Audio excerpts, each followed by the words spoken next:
Welcome to Killer Women with your host, best-selling author Danielle Girard. And now, Danielle's next killer woman. Hello, and welcome to Killer Women Podcast, a proud member of the Authors on the Air Global Network with more than 4 million listeners. I am your host, suspense author Danielle Girard, and my guest today is Julia Heaberlin.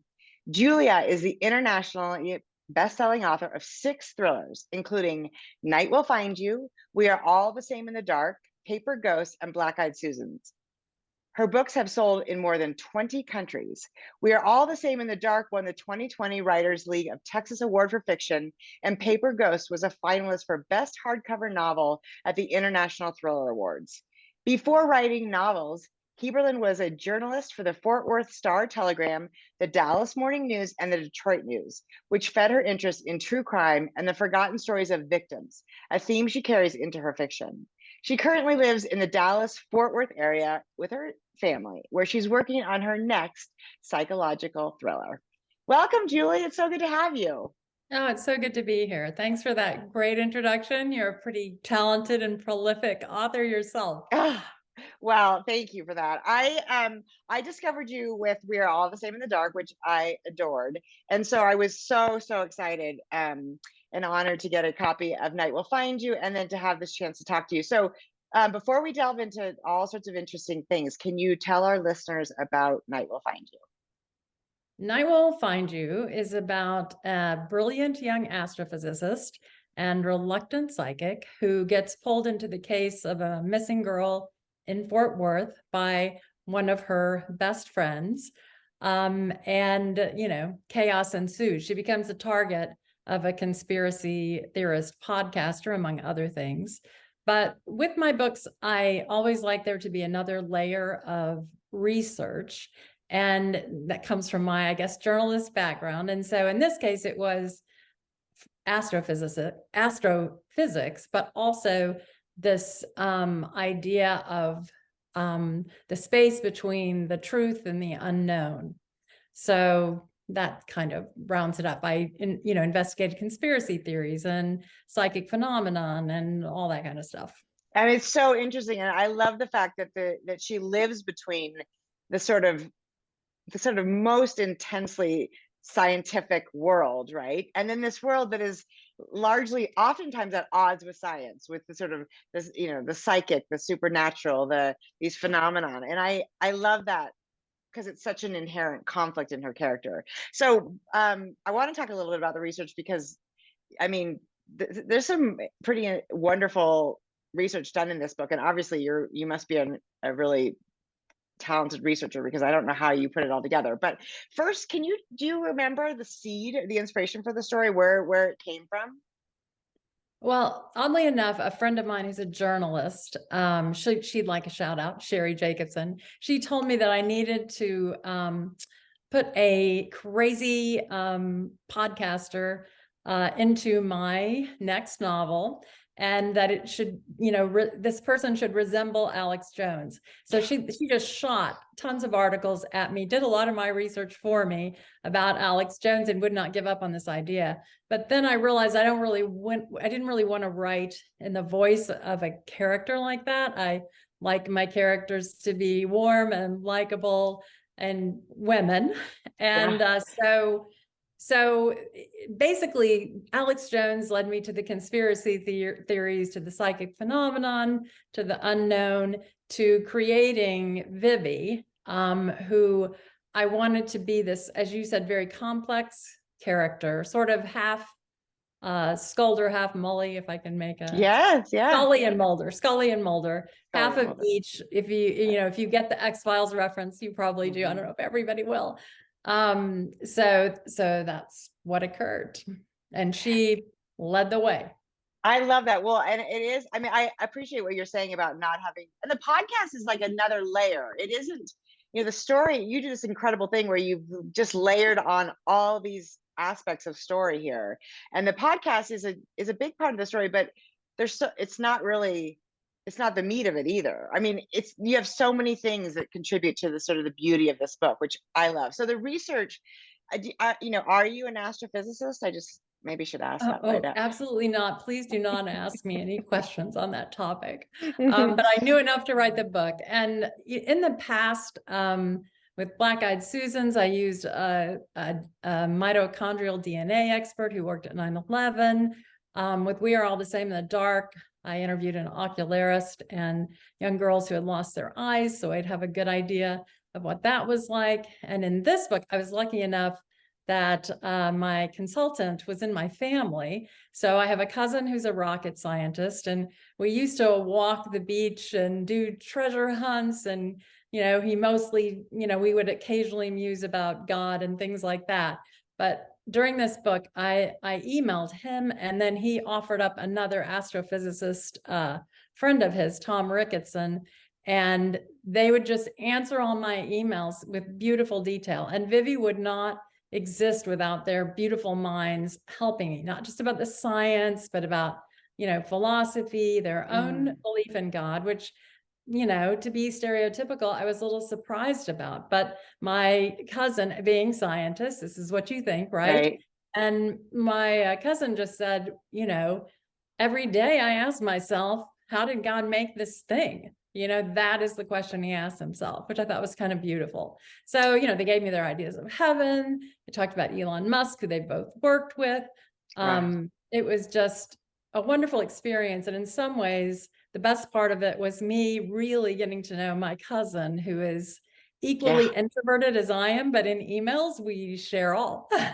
I love that. Well, and I do think I love that there's a stereotype here that we do have in our heads that if you are a firm believer in science, it's really hard to find a comfortable union with religion. And the idea that the people do both, of course we do, because we're all sort of contradictions, a million contradictions in one body. I love that you learned that, and that you shared that in the book. And it does make Vivi very, very, layered and nuanced, and she is very likable, and she's a very strong woman, which, obviously that is why we're here. We're talking about women. So in your last book, We Are All the Same in the Dark, the story also deals sort of with people who are deeply damaged by their past, some of their own doing, and some sort of just because they were in the wrong place at the wrong time. Can you talk about what about that resonates for you, and sort of, is that something that shows up in your other books?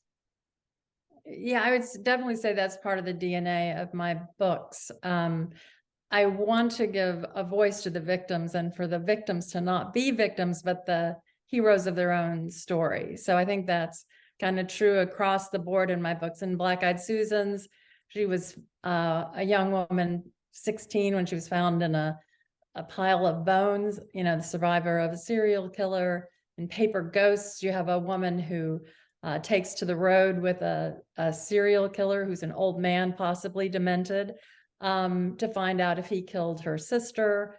And We Are All the Same in the Dark, those characters, those women are all missing a physical piece of themselves, and gave me this just crazy, beautiful idea of what beauty really is. And the same in the case of this book. She's very conflicted about, her passion for science and these girls who haunt her.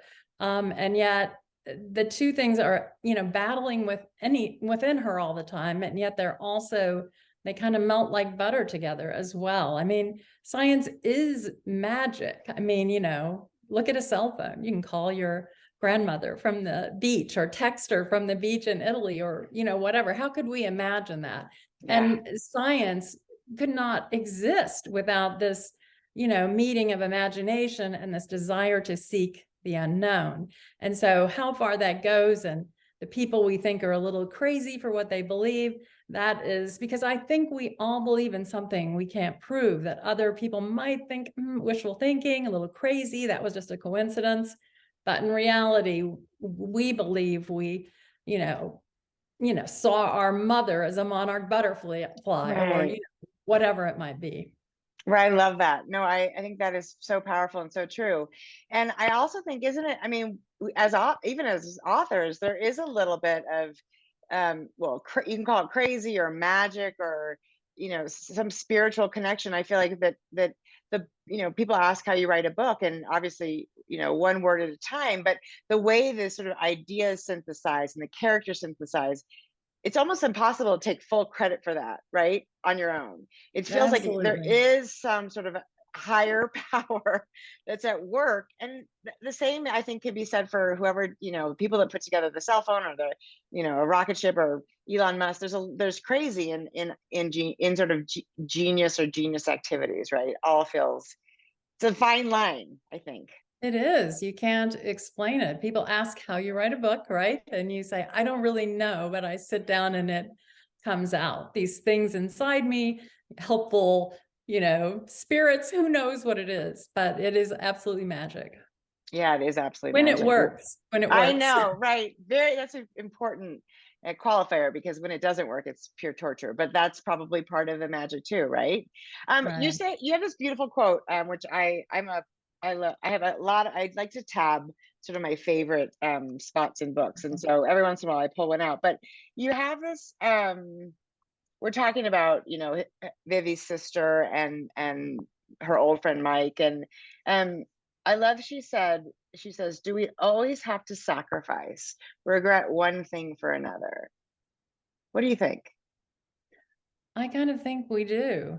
As sad as that may be, I mean, I look back on my life and think, well, if I'd done this, would I have been able to do this? And the answer is generally absolutely not. We take these paths, we decide where we're going to go. I remember my mother used to be fascinated by Elizabeth Taylor and how her life was these deep dips and these high highs, deep dips, high highs. Yeah. And so if she had not had the deep dips, I don't think she could have had the high highs. She was just a risk taker and, very passionate about who she loved at the time. But I mean, I don't know if that exactly gets what you're getting at, but to me, these are just choices that we make. Well, and I think it's, I mean, obviously it's true for everyone, but it's particularly true, I think, for women, right? Because I don't know, when I was young, it was that, the Angleterre commercial or Ginete, where you could, bring home the bacon fried up in a pan. So the idea was a woman can do everything. Not Right. anything, but everything. Like you could Right. be the mom and the breadwinner and still make a meal and still look whatever. And that is because we've sort of increasingly acknowledged that is not possible, right? Right.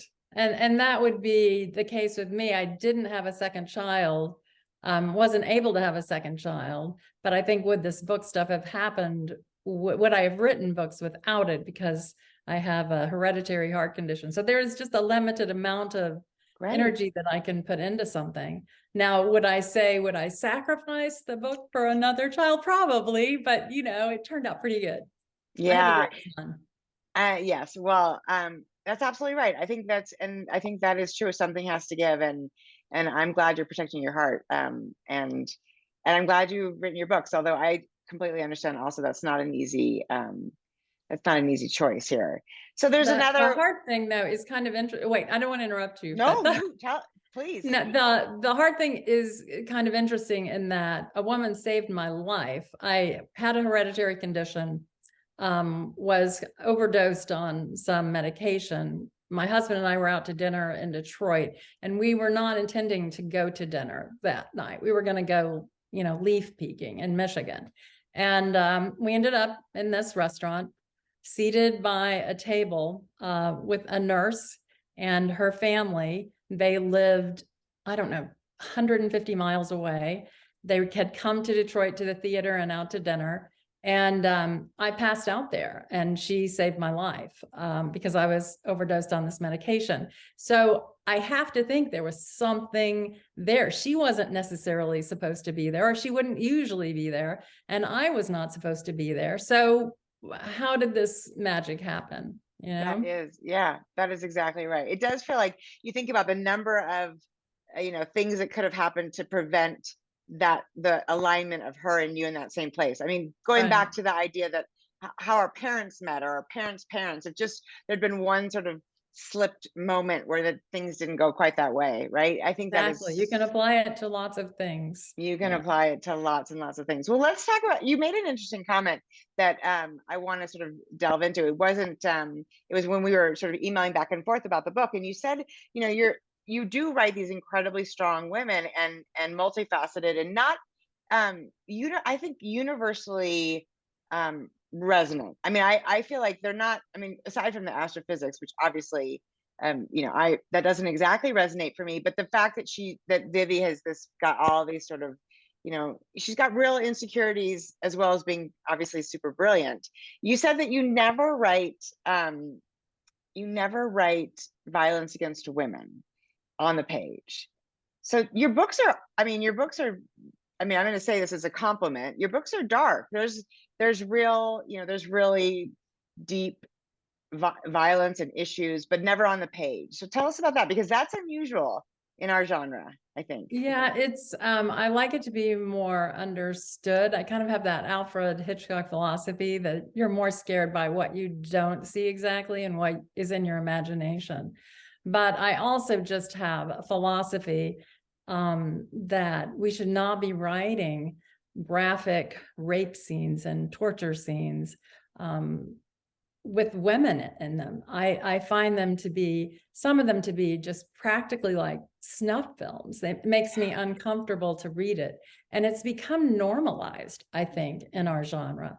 And, I get especially irritated when I see best-selling men, write these scenes for other men. And I just think it just continues this, whatever it is in our heads that is primal that direction. And I don't know, I just can't do it, and I can't read it on the page either.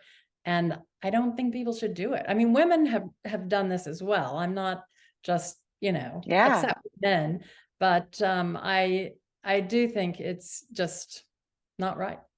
Because in some way you think it perpetuates actual violence against women.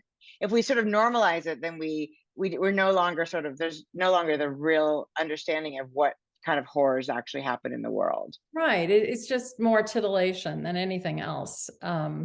And, I don't think that young men should be reading that. I mean, I read a story recently where young men were more likely to choke young women they were sleeping with, from bars or whatever. And I wonder, where does this come from? It comes from all of society, all of this being seen on television. Why does a camera have to pan over a beautiful woman's naked body on an autopsy table? That is there for reasons other than, actually, improving the story. Yes. It puts the story along, makes you horrified, but there are ways to make readers horrified without that. Right. And like you said, imagine being a mother who had lost a daughter and then have that just, in her face all the time. Yeah, it's true. That is the unthinkable, right? What happens to this, that is horrifying to hear that men, there's a lot of things in the world that right now that are truly horrifying, Julia, don't you think? Yes, I do. And there always have been. I know. Found that out even more, researching this book. The conspiracy theories have existed forever, that it's not all part of our dysfunctional era. We just, it's like a wildfire with social media. And yes, the 24-hour news cycle, all that stuff is so well, let's talk about Texas, because I think that's an interesting, of course, I'm in Montana, which also gets a horrible rap, and we've just recently outlawed TikTok. We'll see how that works, but there's a lot of things obviously in this state that I don't agree with, but I really appreciate the way you sort of talk about Texas. I mean, in a way, there's one sort of, you actually posted it on social media that was like a picture of a Hummer with like some liberal bumper stickers and also some other, and it was just like, you're like, this is my Texas. And I love that, because I do think what we hear about Texas obviously is less positive, but there's a Texas out there to really, really love. And it sounds like you love it. I do love Texas. I kind of wear it as a second skin. I feel very similarly about, you know, as you do, about some of the tragedies happening in our politics here. But at the same time, it is a beautiful, diverse state of 29 million people who don't agree with everything, and most of whom don't vote. That's the sad part of how we've arrived at this place. But I grew up here. It's just part of me. I feel it a little bit of my mission to defend it, because it is certainly not, it's not the Texas I see from, you know, MSNBC commentators even, you know, it is something much broader and more beautiful, and the people are that way too, many of them. And in a way, it's the fourth most diverse state in the union. And there is, you know, a tolerance of some kind that I don't find in, say, you know, necessarily Vermont or someplace else, which is, you know, much more hyper liberal. It's interesting. You have to come here and live here to understand it, maybe. But well, I mean, I think that and there's obviously, you have an incredible, you know, group of authors down there. You know, I know Meg Gardner's down there, and Don Bentley, and lots of incredible folks. Kathleen Kent. Yeah. There's a bunch. So I unlike Montana, which is a million, only like a million people ish, and no diversity whatsoever, at least not ethnic and racial diversity. Lots of obviously socioeconomic diversity. But I love that. Because I think I like to, I think I have a stereotype in my brain about Texans, right? Of course you do. Fed from MSNBC or whatever. Yes. Right. And yet I think that's and some really of it's true, unfortunately.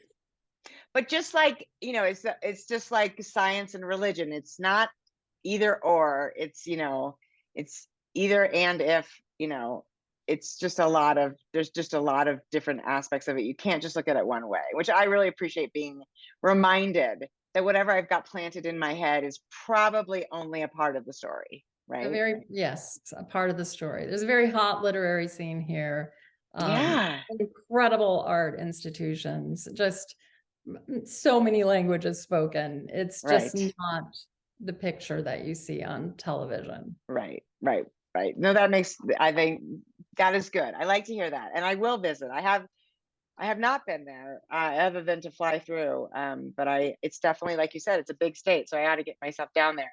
Okay, there's a Big Bend, especially where Vivi, you know, has her mountaintop hideaway with telescopes looking at the sky. That place is magical, and that is not at all how I picture Texas. Right, in my mind, it's just flat, the whole thing. So and there's, you know, there are evergreens in East Texas, and then the huge desert portion, and then lots of flat also. But it's a very, and then you know, the mountains of El Paso. It's just it's very diverse in every way. So well, that is exactly right, and I love that, and I love the way you do that with some humor, and I appreciate that. I think sometimes we learn things better when it's delivered with a little bit of humor. So, and I try to slide my opinion in there as well. Well, you know, I think social commentary. I think that's fair too. I mean, there's some that's the power of a story, right? Oftentimes a story opens our eyes to things that we wouldn't otherwise see. It's sort of the idea that a man who reads lives 1,000 lives, and a man who doesn't read lives one. Because I think that's what we get, and that's why I love to talk, you know, to women who are writing. I'm a huge, obviously a voracious reader, and I do think it opens up worlds I would otherwise never see. So, and you do a beautiful job with that on all counts, Julia. I mean, really fascinating. So I'm so grateful to you and your stories. It sounds like I got some to catch up on, but I do want to talk about this beautiful passage about that is when she's in that room, and I'm gonna get this wrong. Sharp is in the room lying on the floor, right? And she says, he's lying. And I actually use this as my quote of the week. I don't know if you caught that on Instagram. I did see that. I do a quote of the week, and I love this, and I need to share it again, because I think it is so important to sort of recognize that from a very early point, women have a certain outlook about the world, and we have to. You know, we're trained, you know, socially, especially sounds like now more men are strangling women. So I guess we have to even pay more attention. Well, that was a that was just an essay I read Totally, about one woman's totally. experience. But, I mean, I found it interesting It is that so was her interesting. experience. Right. It makes you super not interested in ever dating. Yes. Okay, so Sharp is a character I love too. So it's not to say that you're like Mike and Sharp, who are the sort of male police officers in the story, are also wonderfully and well drawn characters. So it's a lovely thing. It's I focus on the women and the characters, and they are the protagonists in your stories, which I really love. But those men are beautifully drawn, full of their own internal conflicts and hard and soft and all the things too, which I think is, it's sometimes hard not to want to sort of like, I mean, we get our podcast guy who seems, I'm sure he's multidimensional, but the side of him we see is sort of the unattractive conspiracy theory bully side. But those men are beautifully drawn. So and Sharp is particularly, you have to read the book to see why we like Sharp so much. So, but Sharp is lying on the floor, and she says, the book says, he's lying on the floor, face up, grimacing to get a better view of his project. He must trust me or not think much of my chances against him. His Adam's apple, which looks permanently sunburned, is right there for me to jab with a nail. Does he know that almost every woman past 16 thinks like this without thinking? That when I walked in this pantry an hour and a half ago, I immediately considered that the WD-40 in the dog's cubbyhole could be as good as mace. That situational awareness is an itchy second skin. That if women like me acted on every defensive thought in our heads, there would be a lot fewer bad men left. And I love that, because I think it's something that I've started to sort of think about, that we're really young when this starts to happen to us, right? When there's a sort of shift in the way that we are looked at. And it's usually before we're prepared to be that way in the world. We're pubescent or almost prepubescent, and before we sort of developed our minds fully to know we have to sort of be aware of certain situations. Yeah, and I think, when we're born, as we move through even childhood, our brothers and fathers are seen as our protectors. We're not seen as the protectors of them necessarily. And then we send our daughters off to college with pepper spray and, panic buttons that scream. And so this is just this, as you said, it's just from the beginning, in my opinion. And, I don't really know what the answer is to that, because, a young girl in great shape running in the dark on a road is simply not in as much danger as a man who is maybe less physically fit running on that same road. So, one little mistake. Yeah, she's in more danger. Right. Yeah, she's in danger. Right, exactly. Yeah, that is true. And I don't know how to do it either. I have a 23-year-old daughter, and it's something I think about a lot. So it is terrifying. It's a terrifying, and now with there's just a million other reasons to be terrified. So it is. I think it's a very true aspect of us. I don't know what the answer is either. We'll have to keep spreading the awareness of it. Maybe that's the first step, right? This thing happens and it shouldn't happen. And how do we stop it? So, but I love reading that, because I think that's empowering to women to know it's not just you. It's not just you that feels this way. It is every woman.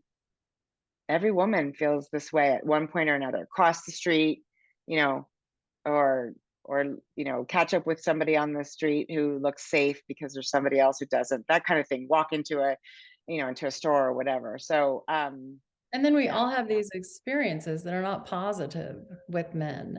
And, one of my roommate in college was raped by someone she knew, and that was just a horrible thing for her, obviously, to go through, but also traumatizing for me as well. He came to the door the next day and banged on the door and screamed, "I did not rape you," because she had told somebody that it happened. This just this confusion about what is yes and what is no. It just seems like it's going to exist forever. So. I think so too. I mean, that's the advice I gave to my son. I was like, you just never have sex with somebody the first time unless you're both stone cold sober.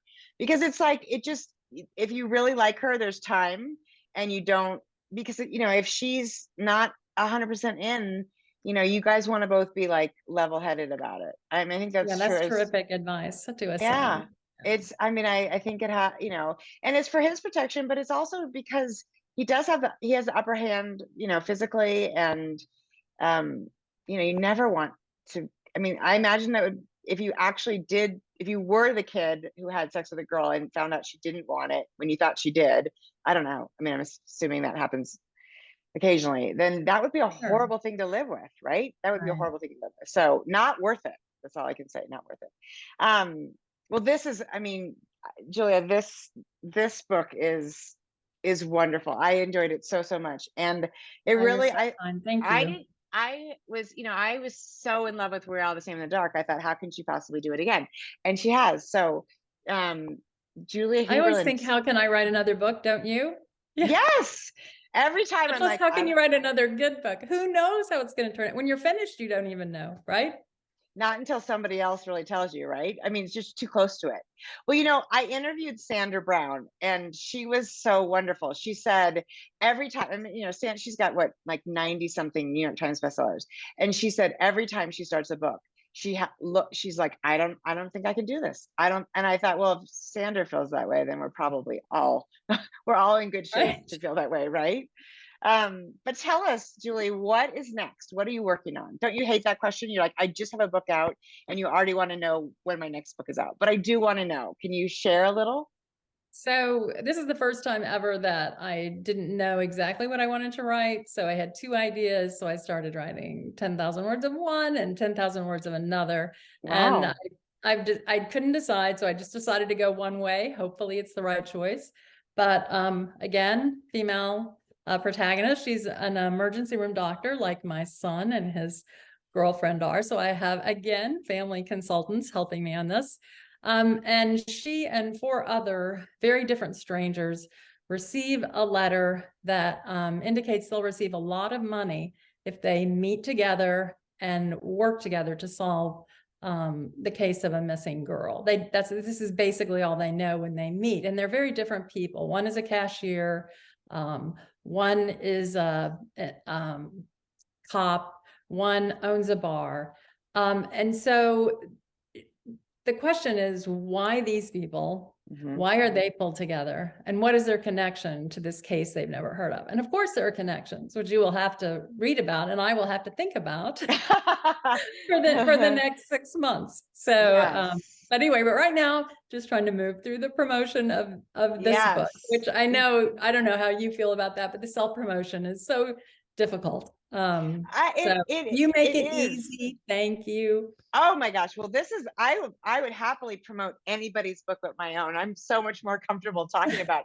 other people's stories. So I completely I understand saw that. your Well, daughter interview you. She was great. thank you. Yeah, Yes, that as was were really you. that oh thanks. Well, that was really, really fun. She's a total sweetheart. So yeah, and she was so tickled because she was like, when your kids are proud of you, it's such a like, it just Oh, feels you could really. tell. Yes. Yeah, it's so moving. So, well, I have to believe this is going to be so well received. It's such a wonderful, wonderful story, Julie. And you haven't read Julia Heaberlin, you have to, because she is just incredible. And I'm so grateful to get a chance to talk to you about Night Will Find You and Livy.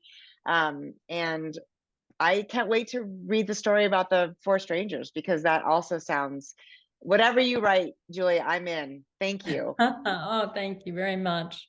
Thanks for having me. Absolutely. My pleasure. This has been Killer Women with Julia Heaberlin, and Night Will Find You. Do not miss this one, and we will see you next time. Bye.